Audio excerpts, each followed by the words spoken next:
Hello, everyone. Welcome once again to another episode of the Afterlife podcast. This is your host, Pooja Chilakuri. My guest today is Holly Menard.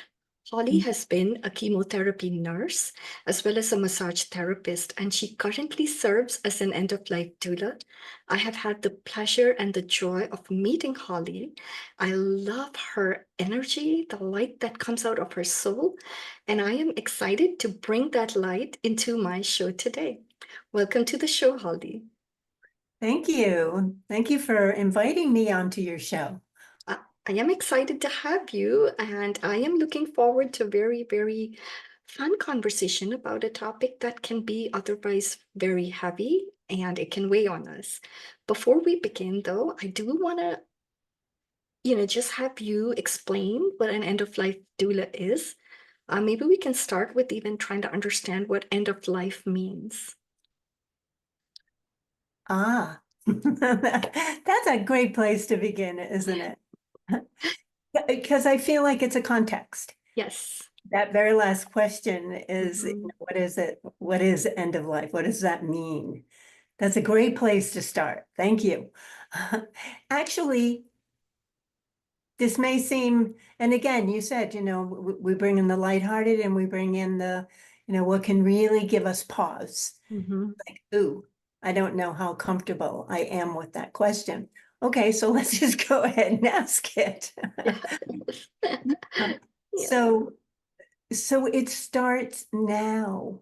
I mean, from the time that we were born, in actuality, we were born, right? We were made. I heard Mhm. someone use that expression. So Mhm. we come into our life, we're made, we're humans, right? And we're living a human life. And as we become more aware and grow in that what matters to me most and into our careers and how we end up spending our life being a parent, perhaps, going on to, who knows, doctorate, postdoctorate, just really showing up in the world, whatever way we do. We've already, from the point we started, we're on that journey Mhm. to the end of our life. And the thing is that we celebrate the beginning of life, right? It for the most part, Mhm. it is a joyous experience. Mhm. So we have birth doulas. We have birth doulas who are trained and certified to they come in and do, a fair amount of educating Mhm. and like so that the mom to be and those in the family, the significant other who's going to be with her, has this, they're informed. Mhm. They have an understanding as much as possible of what to expect. And they're also pointed to resources, Mhm. right? They may actually do some birthing classes. Mhm. Yeah, in preparation. And then birth doulas are invited to be there for the birth. Mhm. Sometimes not, strangely enough, but invited to the birth. And that can be a really trying time. Mhm. The whole labor process can be very trying, very anxiety provoking. Someone who thought they were going to have a natural delivery may end up having complications, and it ends up not turning out the way that they wanted it to, right? So the birth doula is there to support through that process. Mhm. And in birth, we know that there's also a transition. Mhm.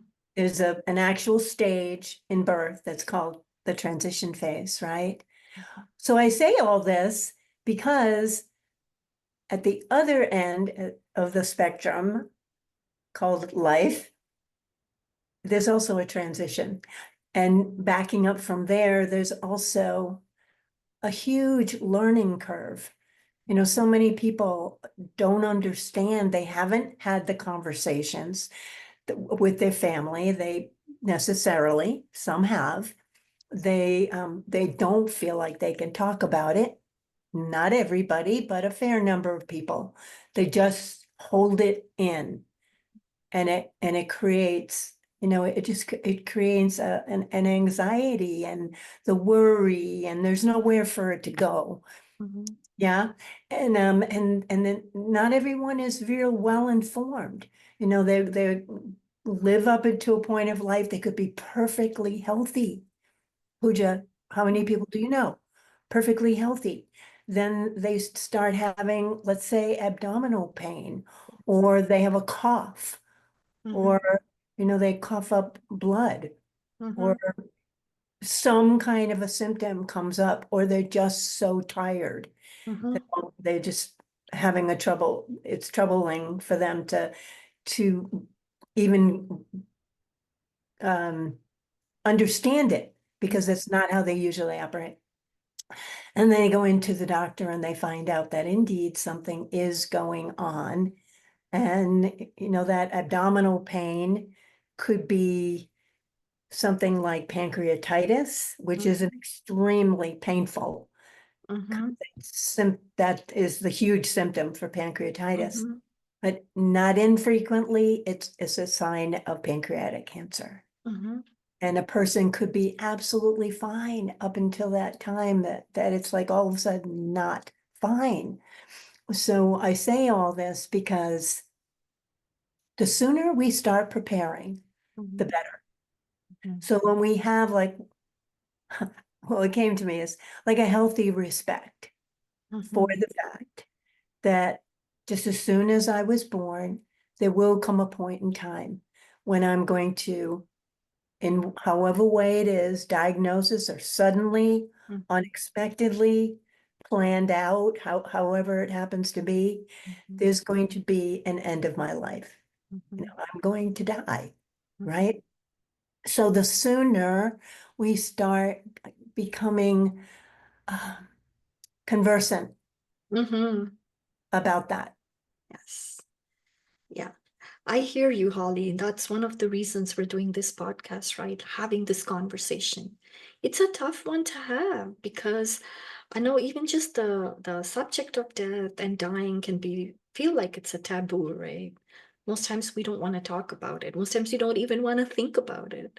But it's Yeah. a very important part of our journey for our spirit, right? For our souls. So there's no way around it. So it's better, I guess, to just have these conversations, prepare, and have someone like you, an end of life doula to help us with that journey.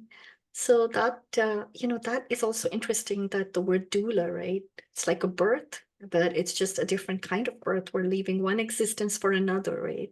Yeah, we are. And the more informed we are, just like the mom about to have their child, the better informed this person is who's going through the experience. Yeah. The, the, the experience can take on forms that a lot of people aren't aware of.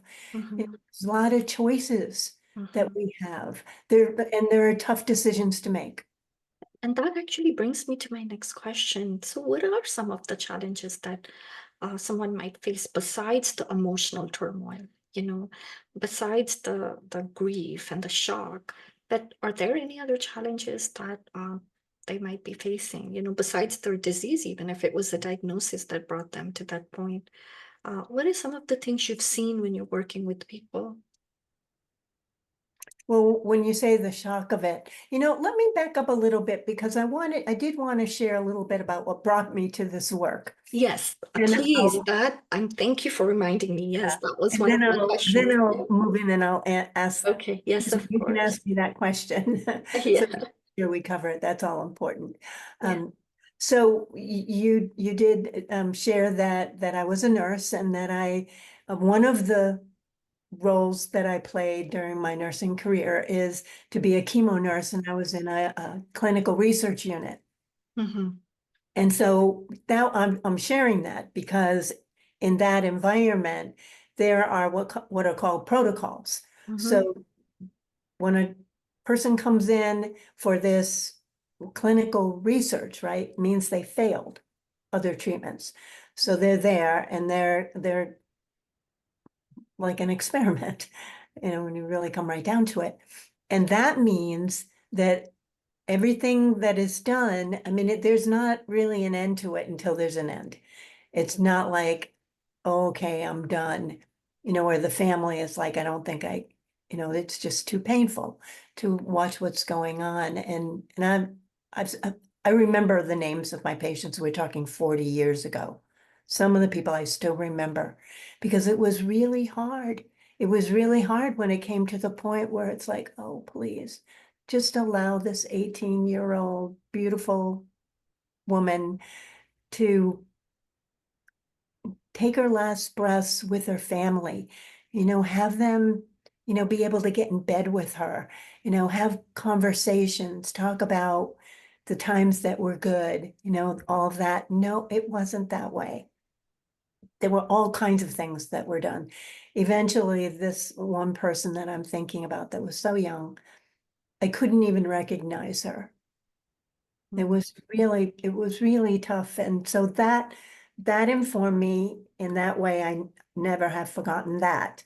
And then I became, let's see, what's the order of things? Okay, let's say my parents, and three of my siblings. And then my son died unexpectedly about 9 years ago, in fact. And I have to say that I wish that I had known a lot about what a doula actually does. You could say how doulas show up, because there was so much chaos with my families, and in particular, and one in particular with my dad. There was so much friction, the whole dynamic that was happening up to the point and including his actual, what we call active dying time. It was just, it was palpable in the air, and that's not what anybody deserves, to have that kind of experience. And I knew that I didn't want that, what ended up happening. I wanted to somehow have it be a healing experience. I knew enough that I wanted that. And this can be broadly applied. I think we all want to have the dying time be a healing time for the person who's dying and for the family and friends. We want to know that the pain is under control. There's certain things that are medicalized, and thank goodness we have that. There's another whole component, though, that is learning to be present for each other. And that's what I feel like I learned so much in becoming a doula. And when my son died unexpectedly, he was hit by a car, long story short. And it was so shocking to me that it actually took a little bit before I really got the momentum to move forward and make new decisions in my life. I mean, I did the best I could. I had wonderful, nourishing people in my life. I had a spiritual practice already. But when you're like tested and you already have a spiritual practice, well, you can kind of still go in a downward spiral. It doesn't keep you from that. There's somehow within me anyway, there was the desire to go deeper into my spiritual practice. So as a result of that, I found myself going to India with a friend. And that was a life-changing experience, to be sure. I mean, I know the audience, so I think I can mention this. Yes. It was a yoga summit, and the theme was cosmic consciousness. And we did a lot of breathing. We did a lot of that breathing that is, not real well known to the Western world, but it takes you out of yourself. Pranayama, Yeah. when you stick with it, Mhm. even when you don't want to, Mhm. because it's like, oh my goodness, I can't hold my breath anymore. And I don't even know what they're talking about, these mudras and all that. I don't. But anyway, I participated the best I could, and I became aware of this interconnectedness Mhm. with all of life and beyond, Mhm. which I had honestly not experienced before. Yes, I have a. I'm sorry, I didn't mean to interrupt you, but I just had to share this real quick. I have a friend, she's a yoga teacher, and she always says our breath connects us to the universe. So please continue. Yeah, so I was in this kind of, it was a circular kind of sense of, I mean, it was like I was there, and I Mhm. was a part of this movement that had no beginning and had no end. And it was a sense of, even though I didn't see people or animals or any of that, I felt, I sensed it in every way that Mhm. I was a part of the whole. Mhm. And then when I got back home, it was like, I'm not doing I'm not happy with what I was up to in my life. I'm not going to continue in this way. And no word of a lie, within a week or more since I got back, I think, well, we got through the holidays, so it was a little more than that. I saw a post on social media for someone, a certificate. She had just completed her certification for becoming an end-of-life doula. Had never heard of it, never heard of it. And so I went right to the site. I learned everything that I could. It was like, this is, this is, this is important right here. Mhm. Pay attention. And then within 2 weeks, I was already in that class. That was, it finished during the pandemic, right as we were going into the pandemic Mhm. and all the rules and regulations around that. So it was very fortuitous point in time, to say the least. Um, I felt so much like a yes. You know how sometimes you come upon this, yeah, you come upon this sense that, oh my goodness, what it is that I'm up to in my life, and I've never felt this way before. Mhm. That I have such a yes within me, that this is the work that I've been called to. And it's not something you jump up and down about. Mhm. It's not like, oh, I gotta tell you, I gotta tell everybody. It's just so wonderful. Now I'm an end of life, or Mhm. many people use the term death, Mhm. death, right? You don't jump up and down about it. Mhm. It's another kind of sense of, wow, this is Mhm. what I'm being called to, and Yes. what an honor and a privilege. And as I'm listening to you, Holly, the sense I'm getting from you is it's the gift of your presence. It I is. mean, yes, it It is, is. and that's what one of the main roles of a doula Mhm. is, to be a dedicated presence. That's what my instructor called it. She broke down the word doula and became Mhm. like an acronym. Mhm. So dedicated presence, open-minded, um, I'm gonna say unconditional positive regard, Mhm. regardless of who this person is, where they've come from, what Mhm. their beliefs are. Mhm. Everyone is treated equally, Fully. right? And then listening, like a deep, active kind of Mhm. listening, like no one's ever been listened to before, Mhm. so Mhm. that they really feel like they've been heard. Mhm. So this is the thing. It's like, we're not bringing in what we think is, oh, I think this is a really good time. I'm going to teach them this, or I think they should do that, or any kind of thing like that. The judgment is like, we're taught to leave everything like outside the door. Mhm. And And yeah. yeah, now I'm so sorry. I keep I don't mean to interrupt you, but I'm very, very excited right now because everything you're saying is resonating so deeply with me, Holly.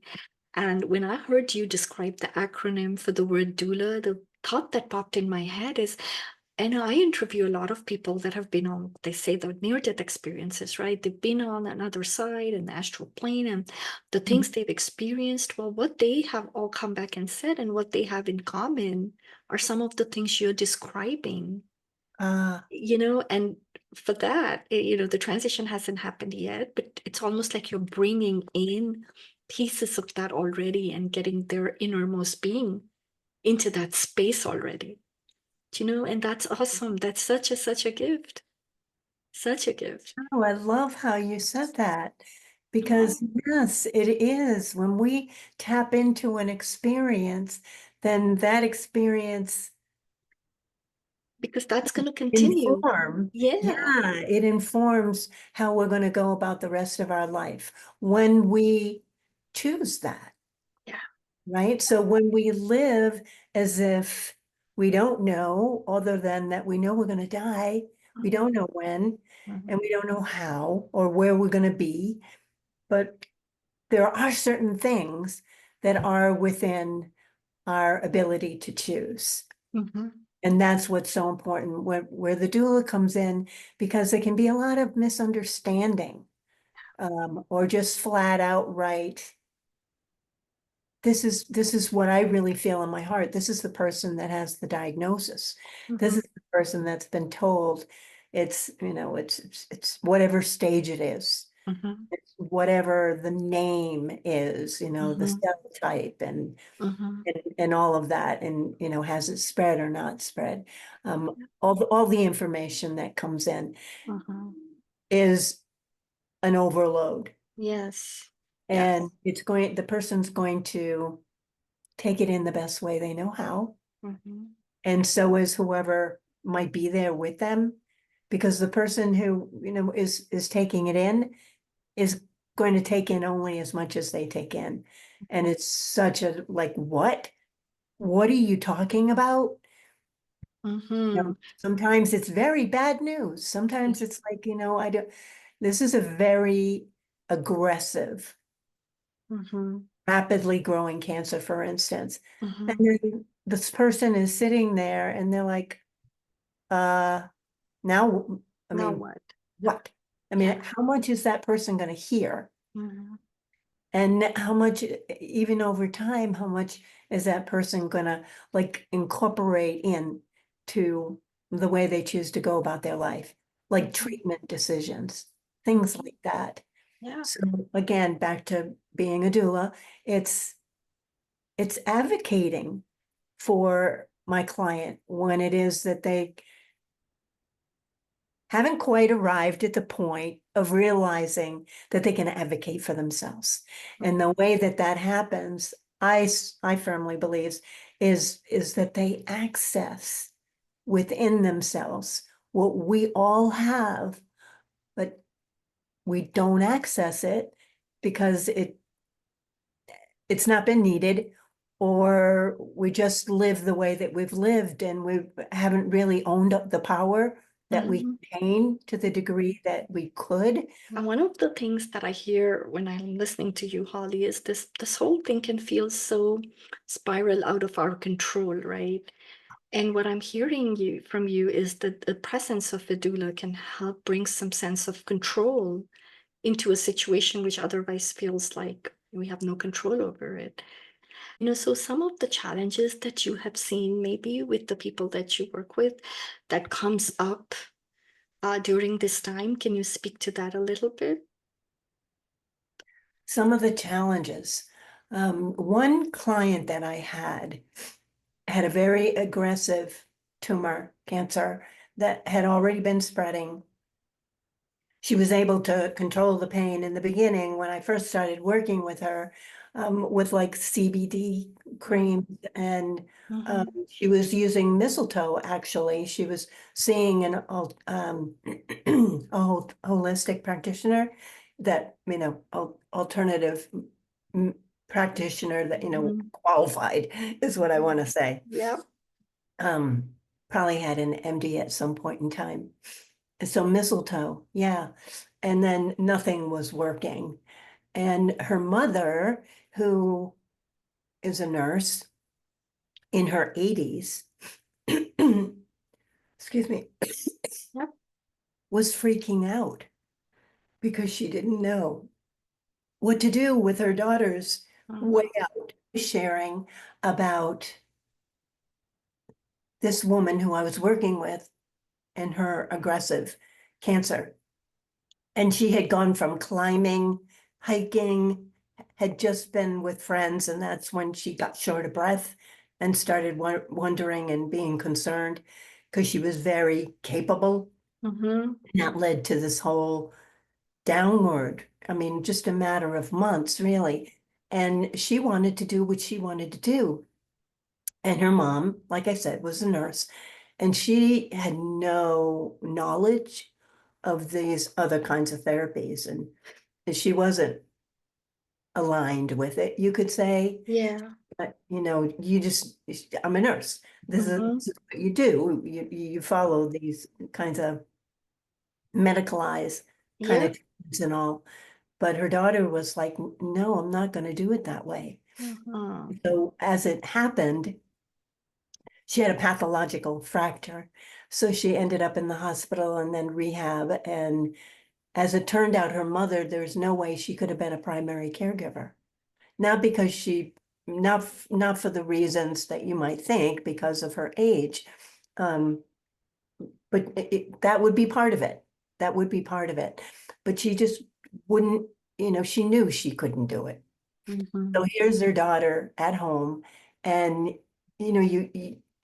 technically, in order to be on hospice, which brings up the hospice question that we had talked about before Yeah. the review. Yeah. Yeah, you have to have a primary caregiver. Yeah. So her mom was the primary caregiver, but was she going to be able to be there for her daughter 24/7? No. No. So the way that it ended up happening, and I'll back up because before all this happened, we talked about some of her paperwork and what needed to happen, her advance directives and, those important kinds of questions. Mm-hmm. That's about as far as we got. And, this is something that Doula does. I found a notary who would come into the hospital and have her, be able to complete that Mm-hmm. process. Mm-hmm. So she was complete in that. And her pain, as it turned out, when she did come home from the hospital, like I was saying, and I knew there was no possible way that her mother would be able to 24/7 care for her. Well, her pain got to be so bad that because she was in hospice, under hospice care, she was able to go to the home hospice home. And there she stayed for about another, I'm going to say 4 days. Mm-hmm. And who could have known that it would unfold in that way? Mm-hmm. Because she wasn't of hospice age. Mm-hmm. Generally speaking, it's 65 or over, right, for Medicare. Mm-hmm. It's also according to your insurance coverage. Mm-hmm. So she had enough of the factors, and she also had the physician's order. Mm-hmm. But you have to have an order in order to Mm-hmm. have hospice care. Mm-hmm. Yeah. So during the time that she was in her more active dying time, she and her mom were able to heal friction in their relationship. That just the fact that her daughter was kind of edgy, kind of over the edge in the way that mom was thinking. Mm-hmm. The daughter thought that also that her parents, she didn't know how they could go on without her because they were so dependent on her. She Mm-hmm. was living there. So she had all these worries and concerns, and there was still all this friction going on, which you can only imagine. Mm-hmm. And it was able to, not it, the relationship was actually able to come to a place of Mama was able to be there with her, and we cared for, her daughter, and I was able to be there. Started noticing the changes in her breath. She had friends there. She had music. One of her friends was a musician, and just lovely, lovely people. And Mhm. when she did take her last breath, we allowed her to, it's like, no, we're not going to rush her off anywhere. Mhm. She, however much time as we need, to all of us, to be with her, or more her Mhm. friends and her family, of course. And I went and I asked for towels and washcloths, and I instructed them on how they could wash their, beloved body. Yep. And it was beautiful. Someone by that time was already there, and before I could use some of the essential oils that I have that are essentially, they're Mhm. anointing oils. Mhm. One of the other energy worker Mhm. persons had already anointed her. So it was beautiful. All the pieces came together in what I would have otherwise thought, how is this ever going to work out? And it did. And it And she chose a method of with her body. We talk did. about body disposal. Mhm. What would she want to do? And she knew she didn't want to be embalmed. Mhm. She was thinking cremation. And I had come to find out about, well, there's a kind of cremation that is not damaging to the environment. It's called aquamation. Yeah, so it's with water and steam at a much lower temperature than traditional cremation. And it's alkaline hydrolysis is the Mm. process. It's not like similar to an incinerator. It doesn't release toxic fumes like traditional cremation does. Mhm. Mhm. And but that's good. It's Mhm. far enough. I mean, Enswell in Hillsborough, North Carolina, is how I found out all about this. Wow. Yeah, so that's what she ended up choosing. Yeah. So we had this time with her. That I said all Mhm. that so that you'd understand that she didn't get whisked away. Yeah. You think some people and the family members think, oh, we've got to say our goodbyes, because they're going to come and take our beloved away. Mhm. You can ask for time, Mhm. ask for as much time. You can say, you know, give us an hour. Or in this case, the transport was coming from a distance, so it was even longer than that. Mhm. So her friends and her family stayed with her right up until the time that, the transport folks arrived. And it was really beautiful. We had a memorial service for her at this acclamation. Um, Yep. Yep. for lack of a better word, facility in this, Mhm. the most wonderful people. They call it a modern funeral home. It is good to know. I would have never known that, Holly. There are so many pieces to this process, right? And having someone that's not, a part of the family, because then that, when you're too close to a situation, gets harder too. But to have a fresh pair of eyes, right? A fresh pair of hands and a heart like yours to come in and help.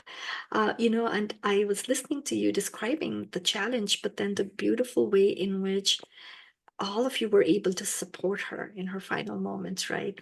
And that's what I was talking about earlier, bringing a piece of that, the peace, the joy, the kindness, the compassion into a very, very difficult situation. So, how do you cope with all that grief? Or, it's hard for you, even as an observer and being an empath, which I could tell you're one, not to absorb all that and still stay strong and help the family.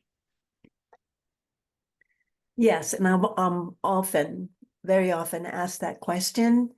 It's very important. The self-care aspect is very important. And everyone, every doula, every person who's working in end of life care, any person who is living with stress, I would love to know, has developed some way of having a self-care practice. Mm-hmm. And for me, I love music. I have certain kinds of music that I love to listen to. I love being outside. I love the natural world. Mm-hmm. That it shifts the frequency. You know, Mm-hmm.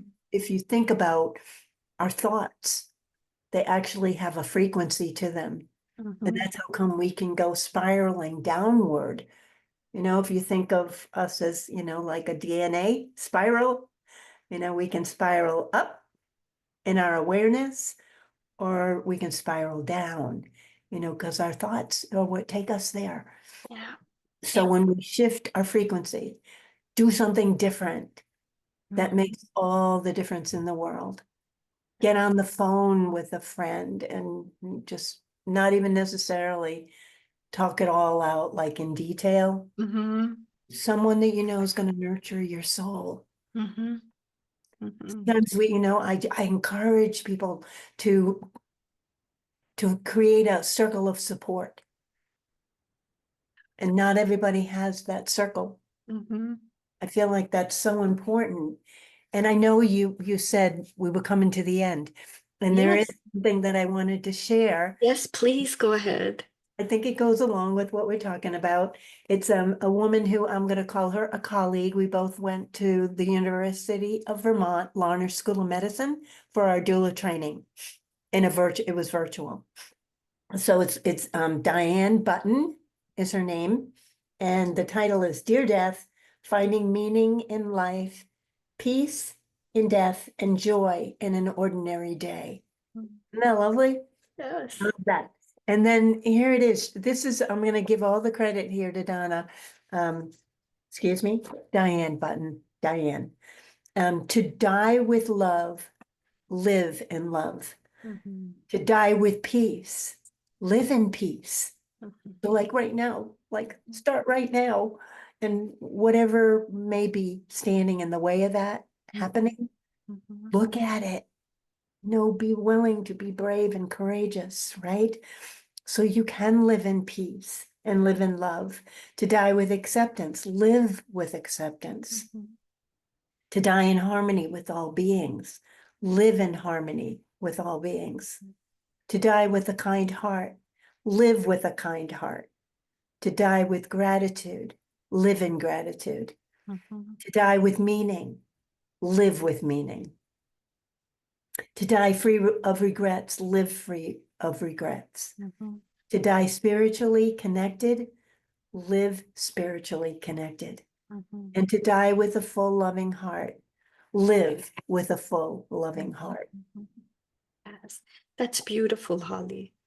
Because, as we talked about the very first thing when we started this show, that the end of life starts when we're born. It does. It does. So this whole thing is a process, not just when we end up with a diagnosis or something like that, but yeah. And so this is a very beautiful thought. How we live is how we die, I guess. That's Oh, pretty that's much, yeah, eventually that that's what, sums it all up. yeah, That sums it all up. yeah. And if I could say one more thing, Yes, please. what I'm offering, and this is something that my instructor wrote, a guide for death doulas for everybody, essentially, really, Mhm. to living fully and dying prepared. Mhm.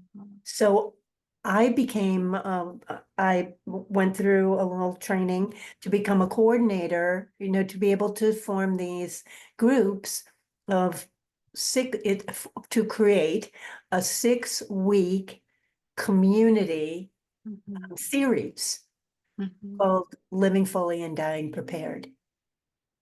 Yeah, so And that's a great way to kickstart the process, yes, Not do everybody is going to be living where it is that there's a doula that's offering something like this. oh, that's You can get this book. the Dead Doula's Guide. Yeah, I Yeah, need to and the put the author Yeah, the author is Francesca Arnaldi, and she gets a lot of kudos from me. Because every time I refer to the book, of course, I refer to her name. But yeah, we come together, we read portions of the book, live in person, and when we come together, we discuss what it is that came up for us, and what we're challenged with, and we become a nurturing, supporting community to each other, which is That's so important. especially, yes, very much so. And Holly, how can folks reach out to you or find you, or even more information about the community, more information about your services? Would that the best way to reach you? Would that be your website? Would that be your email? Let me know, and I'll make sure I include those in the show notes. Okay, well, I can say them now, or you Yes, in and case I'll also people. include it. Yep. Okay, so my website is Holly, Holly, and then EOL for end of life, Doula, DOULA.com. Perfect. And And my email is super easy. One Doula Holly, Gmail. Yeah. yep. And 919 is my phone number, 919-606-3332. That is perfect. I'll make sure to include all of this in the show notes. We Appreciate this, speak in, Holly. we speak in our community, whatever that Yes. might be. Yep. I've been a panelist at the library That's here awesome. locally. Do you put all this in your website, like whenever you're doing a speaking engagement or something? If someone was interested to know what event you're speaking at, what would be the best way for them to find out? Like just go to your website? Yes, and also my Facebook Oh, page, the group. It's the called group. Brave Living with the End in View. Mm. And it's a private group. Okay, I will Right, make sure to, visible, but private, yeah. but private. I'll make sure to include that in the show notes as well. Thank you so much for your time today, Holly, and thank you for sharing your wisdom with us. Thank you, it's You, my pleasure. Thank you so much for inviting me. you're